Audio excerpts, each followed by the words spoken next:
ஆ இதுதான் நம்ம easy time bro software. இதில் பாஸ்வேர்டு வந்து லாகின் நேம் பாஸ்வேர்டு ரெண்டுமே சேம். லாகின் கொடுத்தீங்கன்னா சாஃப்ட்வேர் லாகின் ஆக ஆரம்பிச்சிடும். அதுக்கடுத்து பர்சனலில் போனீங்கன்னா நம்ம எம்ப்ளாயி, டிபார்ட்மெண்ட்டு, பொசிஷனு எல்லாமே நம்ம இதில் பார்த்துக்கலாம். எம்ப்ளாயில் போயிட்டு நீங்கள் ஒரு எம்ப்ளாயி ஆட் பண்ணணும்னா இதில் ஆட் கொடுத்து எம்ப்ளாயி ஆட் பண்ணிக்கலாம். ஏன்னா இப்போ நீங்கள் ஒரு எம்ப்ளாயை வந்து ஒரு மிஷின் டு இன்னொரு மிஷினுக்கு மூவ் பண்ணுறீங்க அப்படின்னா இதில் ஃபஸ்ட்டு நம்ம வந்து நம்ம டேட்டாவை மட்டும் இதில் வந்து ஓவரால் எல்லா பிரான்ச்சஸும் கனெக்ட் ஆகிருக்கு.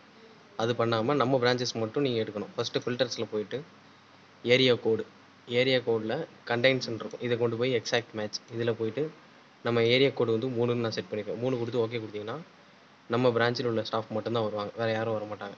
மொத்தம் நம்ம பிரான்ச் ரெக்கார்ட்ஸ்னு பார்த்தீங்கன்னா 136 பேர் இருக்கான். 136னா இப்போ எக்ஸாம்பிள் இப்போ நான் ரேவதியை மட்டும் ஒரு மிஷின்லேருந்து இன்னொரு மிஷின் மூவ் பண்ணுறேன் அப்படின்னா அவங்கள டிக் பண்ணிக்கணும். இதில் போயிட்டு பர்சனல் ட்ரான்ஸ்ஃபர் இதில் போகணும். பர்சனல் ட்ரான்ஸ்ஃபரில் ஏரியா ட்ரான்ஸ்ஃபர் இதை கிளிக் பண்ணிக்கணும். கிளிக் பண்ணிவிட்டு இதில் வந்து எந்த பிரான்ச் நம்ம வந்து விஜயமங்கலம்னா விஜயமங்கலம் மட்டும் செலக்ட் பண்ணிவிட்டு கன்ஃபார்ம் கொடுத்தீங்கன்னா அந்த மிஷின் வந்து மூவ் ஆயிடுவாங்க டோட்டலாகவே. அவ்வளோதான். அடுத்து ஒரு எம்ப்ளாயி வந்து வேலையை விட்டு போயிட்டாரு அப்படின்னா அவர் வந்து ரிசைன் போடணும். ரிசைன் போடுறதுக்கு வந்து ஜஸ்ட் அதே மாதிரி தான், சேம் கான்செப்ட்.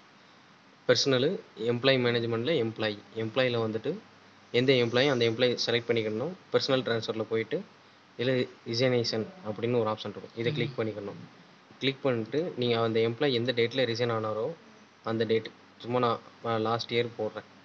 அதே மாதிரி இதில் வந்து ரிசைனேஷன் டேட்டு, அதே மாதிரி ரிப்போர்ட் ஜென்ரேஷன் டேட்டு நீங்கள் அவரோட ரிப்போர்ட் அவர் என்னைக்கு ரிசைன் ஆனாரோ அதோட லாஸ்ட்டு தானே, அப்போது அதே டேட்டில் நம்ம போட்டுற வேண்டியது. போட்டு கன்ஃபார்ம் கொடுத்துட்டிங்கன்னா அவர் ரிப்போர்ட்டு எல்லாமே வெளியில் போயிடும், எடுத்துகிட்டு வராது.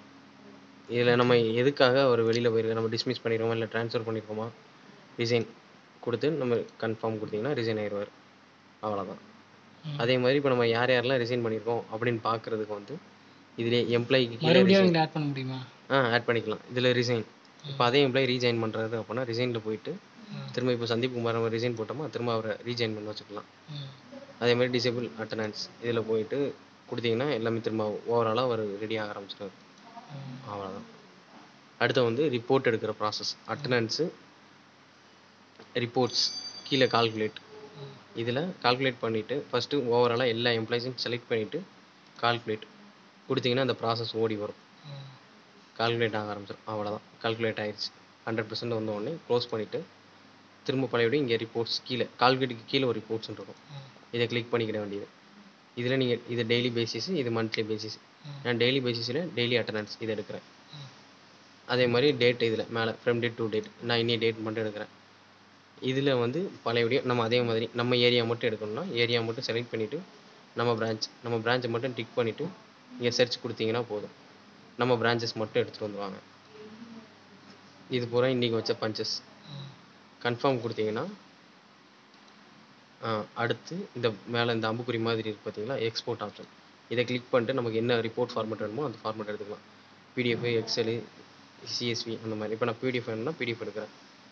இதில் கரண்ட் பேஜ் இல்லை ஆல் டேட்டா கொடுத்துட்டு கன்ஃபார்ம் கொடுத்தீங்கன்னா இதில் நீங்கள் டிபார்ட்மெண்ட் வைஸ் எந்த இது வேணுமோ அந்த வைஸ் கொடுத்துக்கலாம். நீங்கள் பேஜ் சைஸு A4, A3 அந்த மாதிரினாலும் செலக்ட் பண்ணி எடுத்துக்கலாம். லேண்ட்ஸ்கேப் வேணுமா, போர்ட்ஸ்கேப் வேணுமா, கன்ஃபார்ம் கொடுத்தீங்கன்னா ரிப்போர்ட் ஜென்ரேட் ஆக ஆரம்பிச்சிடும், பிடிஎஃபாக ஜென்ரேட் ஆகிரும். வரும் கொடுத்தீங்கன்னா ரிப்போர்ட் டவுன்லோட் ஆகிரும். ஓகே கொடுத்தீங்கன்னா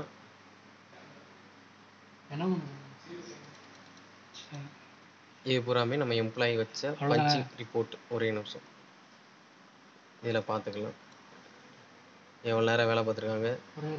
கிளாக்கின்னுங்கிறது அவங்களோட பஞ்சு வச்ச டைமிங்கு, கிளாக் அவுட்டுங்கிறது வந்து அவரோட அவுட் டைமு, எப்போ அவுட் ஆகியிருக்காரு அப்படிங்கிறது வச்சுக்கலாம். டோட்டலாக அவர் எவ்வளோ நேரம் வேலை பார்த்துருக்குறாரு, ஒர்க் டூரேஷன், இதுலேயும் லேட்டாக ஒரு இயர்லியாக போயிருக்கிறாரா எல்லாமே இதில் வந்துடும் உங்களுக்கு. அவ்வளோதான். Okay, thank you.